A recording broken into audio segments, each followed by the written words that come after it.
Hey, what's up guys? Kalamazi here, and today I want to talk about specific Azerite traits for each boss in Battle of Dazar'alor. Now I will admit that Demonology is not nearly as customizable in a sense as Affliction or Destruction is, but they're all in a good place heading into the new raid.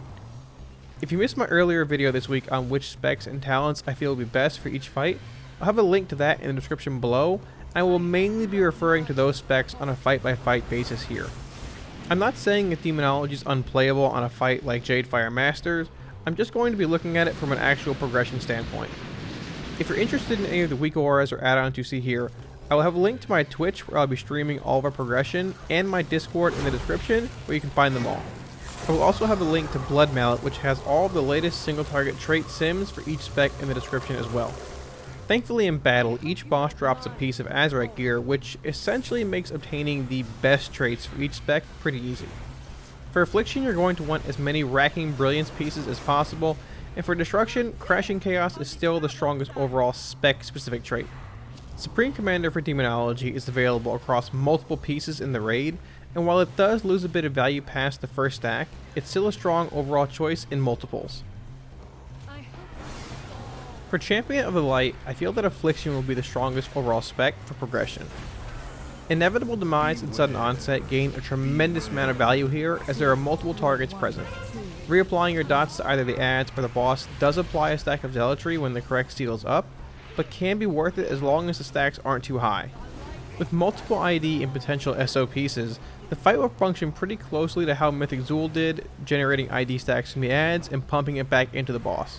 Flashpoint is one of the traits I would be interested in as Destruction here, but sadly it loses most of its, well all of its effectiveness when the mob is below 80% health, and with all of the passive cleave and damage from the tanks and other DPS onto the ads here, I'm just not too sure how strong it and Destruction will be overall. Grong is the second boss in the raid, and I feel that all three specs will be pretty close to one another here. For Affliction, I feel that ID will be a great choice as it is a strong single target trait, and you will be able to generate a few extra stacks via the 8 Antagonizer ads that spawn, which then can be dumped back into the ads or the boss. As far as Destruction goes here, the ad spawns 15 seconds into the fight and then every minute after that, which makes Rolling Havoc look like a strong trait initially, but then lose a lot of value outside of that window. I'm more or less focusing on running whatever ends up being my top DPS single target set for Destruction here if I played it. Demonology is far less customizable here, and I feel that it will also benefit the most from running your strongest single target set as well. Jadefire Masters is going to end up being either a Destruction or Affliction fight for progression, and I personally feel that both are very close. Both Sudden Onset and Inevitable Demise will be very strong here with 2 permanent targets for Affliction. There are also a few ads that spawn periodically that need to be killed, which you will benefit from even further via ID and SO. Destruction also brings a great deal to the fight in Rolling Havoc. You will pretty much always have 2 targets for the duration of the fight, which means every time Havoc is off CD, your Rolling Havoc bonus will be massive. Traits like Bursting Flare or other high ranking stat proc traits also gain more value here as it is a permanent 2 target cleave fight. Opulence is an odd encounter in a sense, as there's a great deal of movement present, but it's also mainly a single target fight outside of the smaller ads he spawns periodically in phase 2. For this fight, I would recommend running your highest simming single target set for whatever spec you end up choosing. Personally, I feel that Affliction would be best here based off of the movement present and phase 2's mechanics, but Destruction and Demonology are also potential options. Conclave is the 5th fight you will encounter, and it's one of my favorites from PTR testing. It's a very strong ID fight for Affliction, as well as a decently strong SO fight for AF. It's important to keep in mind, however, that even though there are 2 permanent boss targets, when one aspect is killed, the other one heals to full, so Sudden Onset will really only benefit the Raptor ads that spawn every minute. Either way, you will generate an insane amount of ID stacks quickly with 2 permanent targets and 4 ads spawning every minute as well.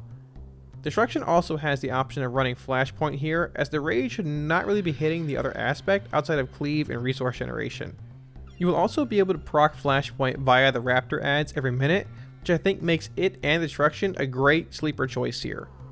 I also feel that Rolling Havoc could be an option as well when factoring in the Raptor ads every minute. While there is a good bit of downtime between each wave, there are 2 permanent targets, so even though the damage on the other aspect is pretty much irrelevant, You still have 2 for the Rolling Havoc buff if need be between Raptor sets. King Rusticana is the 6th encounter, and it's once again a very strong ID fight for Affliction. You have 4 to 5 targets for the first 30 seconds or so of the fight, and then 2 permanent targets until 60% on Rusticana.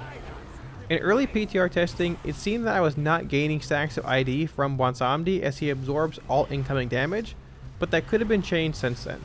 If that does end up being the case, it makes this a much better ID and Flashpoint fight for Affliction and Destruction alike.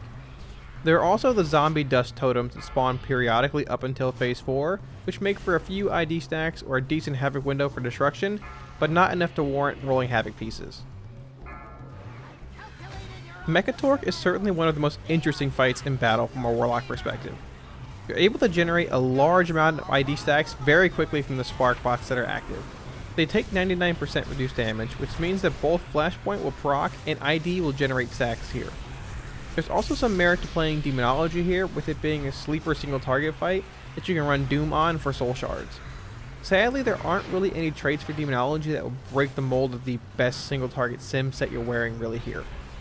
Its playability here will more or less come down to add uptime, and if Demonology can outperform Destruction with a very high Flashpoint uptime, or Affliction with a 50 stack drain every 20 or so seconds. Stormwall Blockade is the penultimate boss of the raid, and I feel it's currently either a Destruction or Affliction fight. On Mythic, there are adds called Spawns of Laminaria in phase 1 that aren't seen in heroic or lower difficulties, so a good bit of the trait configuration depends on them. Unfortunately, the fight was bugged for most of PTR testing, so we don't really have a lot of information on them right now. If they are alive long enough to generate some solid ID stacks or proc and refresh Flashpoint a bit, then I think it will once again be a close Aff versus Destruction fight. There is a larger ad that spawns in phase 2, but in a similar sense to Vectis in Uldir, it does not spawn frequently enough for multiple rolling Havoc pieces to be warranted. In the end, I'm once again looking more towards running Affliction here with Inevitable Demise and other single target helmets more than Destruction. This is one of those fights we're just going to have to wait and see how it plays out. Jaina Proudmoore is the final boss in Battle of Dazar'alor, and it's a fight with a great deal of movement. I personally feel that Affliction will once again be best here, running mostly a single target set with 1 to 2 Inevitable Demise pieces mixed in once again. There are a few adds present periodically in phase 1 that you can generate a few stacks off of, and the heavy ordinances in phase 2 are amazing for stacking your ID through the roof.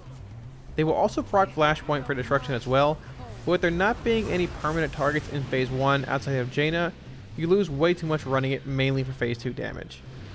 There are also a good amount of opportunities for some big Havoc windows, but not enough in my opinion to warrant any rolling Havoc traits. Overall, I'm really excited for Battle to finally open and to progress through it as a Warlock. I think we're certainly one of the best classes this tier for actual progression, as so many of the fights greatly favor either Affliction, Destruction, or Demonology. I did want to mention briefly that even though I did not mention them here, there are some generic stat proc traits that are strong for most specs, such as Treacherous Covenant and Endless Hunger to name a few. While Covenant is seeming very high for each spec, it is a trait that I would be very hesitant to run in actual progress based off of the nature of said trait. While the buff it grants you above 50% health is great, it's effectively a dead trait below 50% and a very poor trait below 15% health. If you're interested in looking at every trait's actual DPS comparison on single target fights, check the link to Blood Mallet I placed in the description. If you guys want to see more WoW content and help support the channel, smash those like, share, and subscribe buttons, as your support really helps. Thanks guys, and I'll see y'all again soon. Peace.